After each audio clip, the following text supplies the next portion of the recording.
वाले हैं चुंबक की अक्षीय और निरक्षीय स्थिति में संबंध।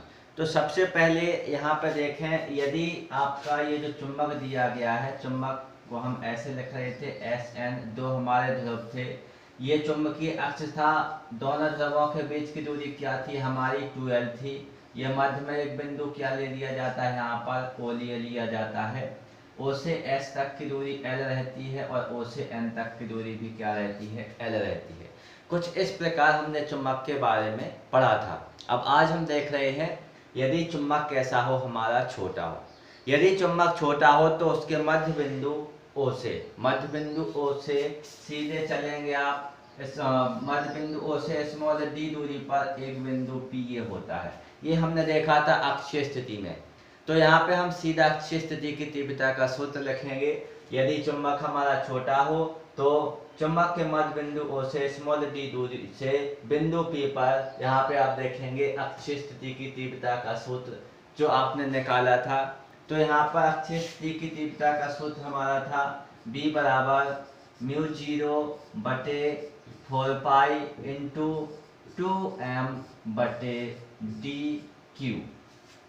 ये आप अक्षीय स्थिति में तीव्रता का सूत्र निकाल चुके थे। अब चूंकि यहाँ पे आप अक्षीय और निरक्षीय दोनों को एक साथ लिखेंगे तो B के साथ क्या लिख लेंगे, B1। ये कौन सी तीव्रता का सूत्र है, ये है हमारी अक्षीय स्थिति की तीव्रता का सूत्र। इसको डाल लेते हैं हम समीकरण नंबर 1। इसके बाद यहाँ पे आप देखेंगे, अब हम लिखेंगे निरक्षीय स्थिति की तीव्रता का सूत्र। तो यहाँ पे आप लिखेंगे निरक्षीय स्थिति की तीव्रता का सूत्र। निरक्षीय स्थिति में चुंबकीय क्षेत्र की तीव्रता का सूत्र, ऐसा हमें लिखना है। तो यहाँ पे आपका क्या हो जाएगा, B2 बराबर, निरक्षीय स्थिति में आपको कल लिंक भेजी गई थी, उसमें आपको बताया गया था कि जो सूत्र निकलता है B2 बराबर μ0 बटे 4 पाई इंटू कैपिटल M बटे dq, समीकरण नंबर 2। ये आपके फॉर्मूले दिए गए हैं। ये सूत्र है अक्षीय स्थिति की तीव्रता का सूत्र जो निकलता है, और ये सूत्र है निरक्षीय स्थिति की तीव्रता का सूत्र जो हम निरक्षीय स्थिति में निकालते हैं। तो यहाँ पे आपने पढ़ा अक्षीय स्थिति B1 बराबर μ0 बटे 4 पाई इंटू 2m बटे dq, ये हो गया हमारा समीकरण नंबर 1। और निरक्षीय स्थिति में हमारा आ गया B2 बराबर μ0 बटे 4 पाई इंटू कैपिटल M बटे dq, ये हो गया हमारा समीकरण नंबर 2। इसके बाद अब हमें करना क्या है, यहाँ पे आप देखेंगे तो सीधा सा आप यहाँ पे सॉल्व करने के लिखेंगे समीकरण 1 में समीकरण 2 का क्या कर देंगे, भाग दे देंगे। जो समीकरण 1 है, समीकरण 1 में समीकरण 2 का क्या कर देंगे, भाग दे देंगे। तो यहाँ पे आप लिखेंगे B1 के बटे में क्या हो जाएगा, B2 बराबर, यहाँ पे समीकरण 1 पूरा लिखेंगे तो आ जाएगा यहाँ पे आपका μ0 बटे 4 पाई इंटू 2m बटे dq, अपॉन में B2 का नीचे मान लिख देंगे μ0 बटे 4 पाई इंटू m बटे dq। देखिए μ0 4 पाई से μ0 4 पाई कैंसिल हो जाएगा, कैपिटल M से M कैंसिल हो जाएगा, dq से dq कैंसिल हो जाएगा। बचने वाला क्या है, यहाँ पे हमारा बचेगा केवल, आप देख सकते हैं यहाँ से आ जाएगा आपका B1 अपॉन में क्या हो जाएगा B2 बराबर, ऊपर क्या बचा रहेगा आपका 2 और नीचे क्या बचेगा 1। इसके बाद इसका हम क्या कर देंगे, तिर्यक गुणा कर देंगे। तो B1 का गुणा किस में होगा, 1 में, और B2 का गुणा किस में होगा, 2 में। तो तिर्यक गुणा करने के बाद जब आप लिखेंगे तो यहाँ पे हमारा B1 बराबर बचेगा 2B2। ये आ जाएगा हमारा चुंबकीय क्षेत्र की अक्षीय स्थिति और निरक्षीय स्थिति में संबंध। यहाँ पे आप इस भाषा को देख करके जो सूत्र निकला है इसको देख के लिखेंगे, अक्षीय स्थिति में अक्षीय स्थिति निरक्षीय स्थिति की तुलना में कैसी होती है, दुगनी होती है। अक्षीय स्थिति माने चुंबकीय क्षेत्र की जो तीव्रता है ये अक्षीय स्थिति में यानी B1 निरक्षीय स्थिति की तुलना में कैसी होती है, दोगुनी होती है। आप समझ पा रहे होंगे कि B1 का मान B2 के बराबर करने के लिए B2 के साथ कितने का गुणा किया गया है, यहाँ पे 2 का गुणा किया गया है। तो यहाँ पे B1 का मान कैसा है, ज्यादा है। और V2 का मान कैसा है, कम है, इसी कारण इसके साथ कितने का गुणा आया, 2 का गुणा आया। तो यहाँ पे हम लिखेंगे कि जो आपकी अक्षीय स्थिति होती है, अक्षीय स्थिति की तीव्रता निरक्षीय स्थिति की तीव्रता की तुलना में कैसी होती है, दोगुनी होती है। ये था आपका चुंबकीय क्षेत्र का अक्षीय और निरक्षीय स्थिति में संबंध। अब यहाँ पे आप देखेंगे चुंबकीय क्षेत्र की अक्षीय और निरक्षीय स्थिति में तुलना किस प्रकार से होती है। तो सबसे पहले यहाँ पे हम देखेंगे अक्षीय और निरक्षीय स्थिति में तुलना करने के लिए यहाँ पे हम 2 कॉलम बना लेंगे। एक साइड यहाँ पे हम किसको लेके चलेंगे, ये हो जाएगा आपका अक्षीय स्थिति के लिए, और ये जो कॉलम हमारा दिया गया है ये किसके लिए हो जाएगा, निरक्षीय स्थिति की तीव्रता के लिए। अब सबसे पहले हम देखेंगे अक्षीय स्थिति की तीव्रता का जो सूत्र होता है, सूत्र और परिभाषा लिखेंगे।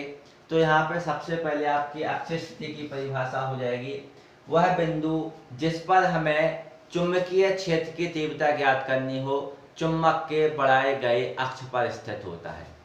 कहाँ स्थित होता है, चुंबक के बढ़ाए गए अक्ष पर स्थित होता है, अक्ष पर स्थित होता है। माने वह बिंदु जिस पर हमें चुंबकीय क्षेत्र की तीव्रता ज्ञात करनी हो चुंबक के बढ़ाए गए अक्ष पर, चुंबक के अक्ष को बढ़ा दिया जाता है, और यहीं पे आपने देखा था अक्षीय स्थिति में एक बिंदु हम स्मॉल d दूरी से बिंदु P ले रहे थे जिस पर हमें अक्षीय स्थिति की तीव्रता का सूत्र ज्ञात करना था। तो ये तो डेफिनेशन हो जाती है हमारी अक्षीय स्थिति की। अब आप यहाँ पे लिखेंगे निरक्षीय स्थिति की। तो निरक्षीय स्थिति यानी वह बिंदु जिस पर हमें चुंबकीय क्षेत्र की तीव्रता ज्ञात करनी हो चुंबकीय अक्ष के लंब अर्धक के रूप में होता है। यहाँ पे आप देखेंगे तो जो बिंदु होता है वह चुंबकीय अक्ष के कैसा होता है, लंब अर्धक के रूप में होता है। तो इसे चुंबक के सापेक्ष किस स्थिति में कहा जाता है, निरक्षीय स्थिति में कहा जाता है। तो ये हो गई हमारी दोनों की परिभाषाएं।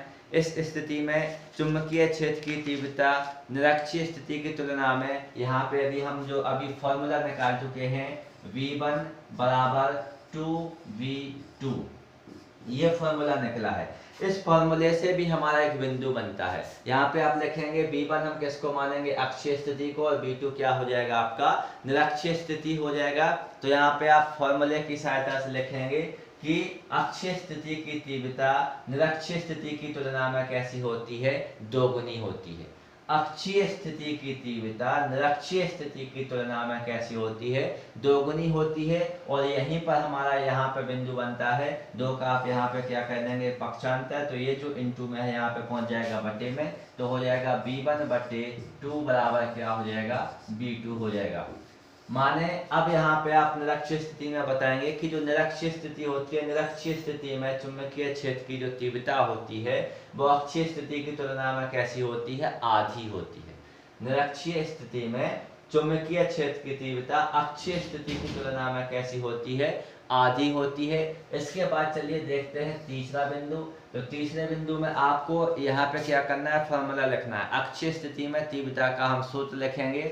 तो अक्षीय स्थिति में तीव्रता का सूत्र क्या निकला था, B बराबर μ0 बटे 4 पाई इंटू 2m बटे dq, ये निकला था हमारा सूत्र अक्षीय स्थिति में तीव्रता का सूत्र। तो आप यहाँ पे लिखेंगे अक्षीय स्थिति में चुंबकीय क्षेत्र की तीव्रता का सूत्र B बराबर μ0 बटे 4 पाई इंटू 2m बटे dq हो जाएगा।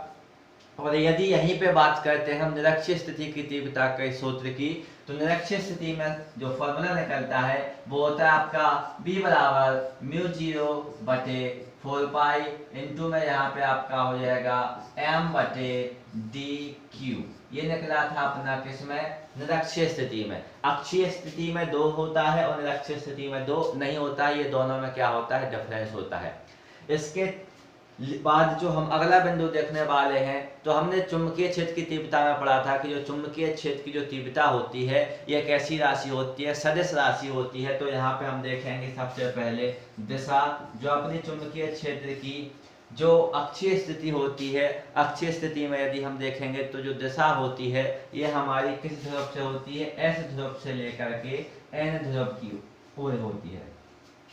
अक्षीय स्थिति में चुंबकीय क्षेत्र की जो दिशा होती है एस ध्रुव से एन ध्रुव की ओर यानी दक्षिणी ध्रुव से लेकर के उत्तरी ध्रुव की ओर होती है। और वहीं पर यदि यहाँ बात की जाए निरक्षीय स्थिति की, तो निरक्षीय स्थिति में चुंबकीय क्षेत्र की जो दिशा होती है, यहाँ पे यदि हम दिशा देखें तो ये जो आपकी दिशा होगी ये हो जाएगी एन ध्रुव से लेकर के एस ध्रुव की ओर यानी उत्तरी ध्रुव से लेकर के दक्षिणी ध्रुव की ओर। तो यहाँ पे आपको बताया गया है चुंबकीय क्षेत्र की तीव्रता अक्षीय स्थिति में और निरक्षीय स्थिति में दोनों में संबंध। और उसके बाद यहाँ पे आपने देखा चुंबकीय क्षेत्र की अक्षीय और निरक्षीय दोनों स्थितियों में यहाँ पे हमने देखी किस प्रकार से तुलना होती है। तो दोनों में यहाँ पे आपने देख लिया अंतर।